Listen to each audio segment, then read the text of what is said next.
سنیچر کو private association کی طرف سے ایک میٹنگ بلائی تھی. اس میٹنگ کا مدعا اور مقصد کیا تھا؟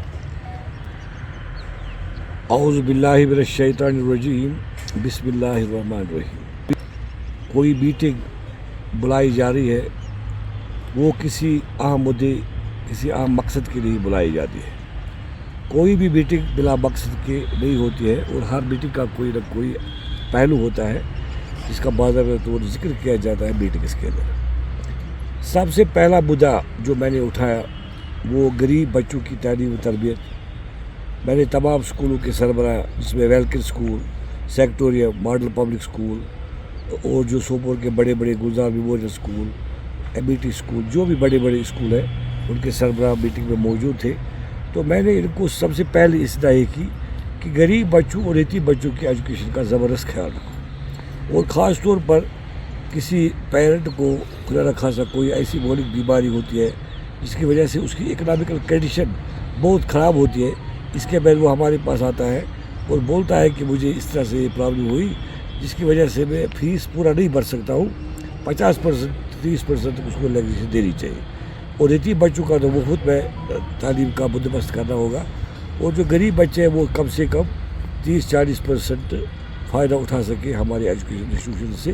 تبھی تو اس کا مطلب ہے کہ ہم کچھ اچھا کام اپنے سماج کے لیے کر رہے ہیں. یہ پہلا مدعا تھا جس کا ہر ایک نے ایگری کیا، ویلکن کے سربراہ نے، اور جو ہمارے دوسرے سیکٹوریم یا بڑے بڑے اسکول تھے، تو انہوں نے سب نے ایگری کیا کہ ہاں جی یہ ہمیں کرنا چاہیے. مدعا جو تھا وہ پرائیویٹ اسکول سے ریلیٹڈ جو پرابلمز ہے، پچھلے کئی سالوں سے پرائیویٹ اسکولز کے ساتھ بہت زیادتیاں ہو رہی ہیں، اور سب سے بڑی زیادتی فیس کو جو بڑھانے کا مقصد ہے. جیسے کہ ہر سال آپ دیکھو کہ تیل کی قیمتوں میں کتنا اضافہ ہو رہا ہے، اسی طرح سے ملازمی جو ہے ان کی انکریمنٹس کو بڑھانا، اسکول میں فیسلٹیز کو بڑھانا، یہ تبھی ممکن ہے جب ہم ہر سال گورنمنٹ ہمیں اجازت دے دے کچھ پرسنٹ ہم اسکول والے خود فیس کو بڑھا سکیں، کوئی 10 کوئی 15%، لیکن فیس کا بڑھنا لازمی ہے. اسی سے تو ایک اسکول اپنے فیوچر پلانز بنا سکتا ہے، ترقی کی راہ پر گامزن ہو سکتا ہے. اس کے بغیر کوئی بھی اسکول ترقی کا سوچ نہیں سکتا ہے. اور بچوں کو فیوچر میں آنے والے سمے میں کچھ ایسی ضروریات جو ہے سائبر سے ریلیٹڈ، کمپیوٹر ٹیکنالوجی سے ریلیٹڈ اور ماڈرن فیسلٹی سے ریلیٹڈ جو ہے انہیں وہ تبھی برابر ہو سکتے ہیں جب اسکول والوں کی اکنامیکل حالات ٹھیک ہوں. تو بہت سارے جو مقاصد تھے ہمیں، جو آج سے کچھ 10 دن پہلے سری نگر میں میٹنگ ہوئی، اس میں بہت ہائی آفیشلز بیٹھے تھے، ڈائریکٹر بیٹھا تھا، کمشنر بیٹھا تھا ایجوکیشن کا. تو انہوں نے بولا کہ انشاءاللہ سہولیت کافی دی جائے گی پرائیویٹ اسکولز کو، خصوصی طور پر سرٹیفکیٹس کو لے کر.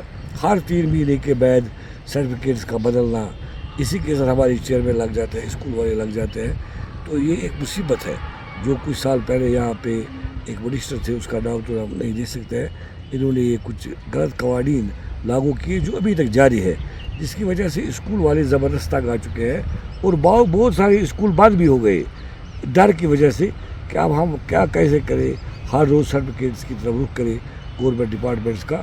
انشاءاللہ کچھ ہمیں امید ہے کہ آنے والے دنوں میں گورنمنٹ کچھ اعلان کرے گی، پرائیویٹ اسکولس کو بہت سارے آسائش دی جائے گی رجسٹریشن سے متعلق. اگر آپ صرف گاڑی کا فیس لوگے، ٹرانسپورٹ کا فیس، آپ جا کے سری نگر میں معلوم کرو، ساؤتھ میں معلوم کرو، وہاں پہ 2500 روپے سے شروعات ہوتی ہے ٹرانسپورٹ فیس کی. اور یہاں پر دیکھو آپ 800، 1200، 1300 روپے، ہائیسٹ یہاں پر 1400-1500 روپے ہندواڑہ سے دور دور علاقوں کے بچے ہمیں دیتے ہیں.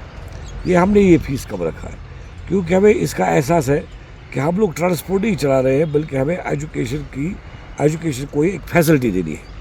Transport is a facility to education from the school, not to earn money from the transport. We have to not earn. لیکن کم سے کم تیل کا خرچہ، ملازمین جو ٹرانسپورٹ سے وابستہ ہے، ڈرائیور حضرات، کنڈکٹر حضرات، تو ان کی تنخواہ، جو گاڑیوں کے ٹائر کا بدلنا، گاڑیوں کی مینٹیننس، کم سے کم اتنا فیس آنا چاہیے تاکہ اسکول والے ایسی جگہ پہ نہ پوچھیں کہ ان کو اسکول کا ٹرانسپورٹ ہی بند کرنا پڑے. تو ایسے حالات ہو رہے ہیں ٹرانس میں، فیس بہت کم ہے ٹرانسپورٹ کا. مجھے لگتا ہے کہ کچھ سالوں کے بعد اسکول والے شاید نئی گاڑیاں نہیں لا رہے ہیں، اور اب پیرنٹس کو اپنے ٹرانسپورٹ کا بندوبست خود کرنا پڑے گا.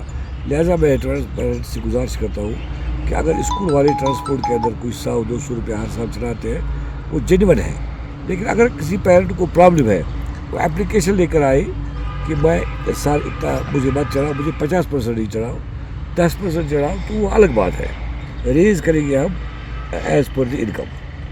ٹھیک ہے، تو یہ لہٰذا مگر کوآپریٹ کرنا ہے پیرنٹس کو. جہاں پر تعلیم کا فیس ہے، اکیڈمک فی، وہ تو بہرحال 5-10% ہر سال چڑھایا جاتا ہے، لیکن اس کے لیے ہمیں اجازت ملنا چاہیے وہاں سے، جو یہ کیا نام ہے فیس فکسیشن کمیٹی سے. اس کے بغیر ہم خود چڑھا نہیں سکتے ہیں. ایئرلی چارجز میں بھی فیس فکسیشن کمیٹی جو ہے وہ اسکول کی فیسلٹیز کو دیکھتے ہیں کہ یہ اگر 10,000 روپے لیتے ہیں سال بھر کے لیے علاوہ، تو کیا یہ واقعی 10,000 لینے کے لائق ہے یا نہیں. کیا یہ پھر ایسی ایکٹیویٹیز کراتے ہیں بچوں کو جن کو لے کر 10,000 روپے کی ضرورت پڑے. دیکھو میرے اسکول میں زیادہ ایکٹیویٹیز میں نہیں کراتا ہوں، میں 2,000 سے 2,500 روپے تک لیتا ہوں ایئرلی چارج. اب کوئی بڑا اسکول ہے وہ 10,000 12,000، تو گورنمنٹ کو دیکھنا ہے کہ کیا واقعی وہ اسکول والے 10-12,000 روپے تک کی فیسلٹیز بچوں کو پرووائڈ کرتے ہیں، کیمپس کا انعقاد کرتے ہیں انہیں پیسوں میں، یا دوسرے جو مدعے ہیں تو ان سے ریلیٹڈ پیرنٹس کو خود دیکھنا ہے. اور دیکھو جو ہمارا یہ ڈیزل فیلڈ اسکول ہے، ہم کچھ فیملی کے ممبرس پرووائڈ کرتے ہیں پیسے ان غریب بچوں کو پڑھانے کے لیے. دوسرے اسکول والے کو وہ گنجائش نہیں ہوگی تو بجائے 10 کے 3 تو لیتا ہے. ہر ایک اسکول خدمت کرتا ہے پہلے بچوں، یہ جو غریب بچے ہیں، یتیم بچے ہیں، یہ نہیں صرف خالی ڈیزل فیلڈ، ہر ایک اسکول. اور میری گزارش ہے اگر کوئی اسکول اس میں کمی پیشی کرتا ہے وہ باضابطہ طور ایک لائحہ عمل تیار کرے اپنے اسکول کے لیے کہ نہیں جی ہمیں یتیم بچوں، غریب بچوں کا خیال کسی بھی صورت میں رکھنا ہے، وہ ہمیں ضروری ہے.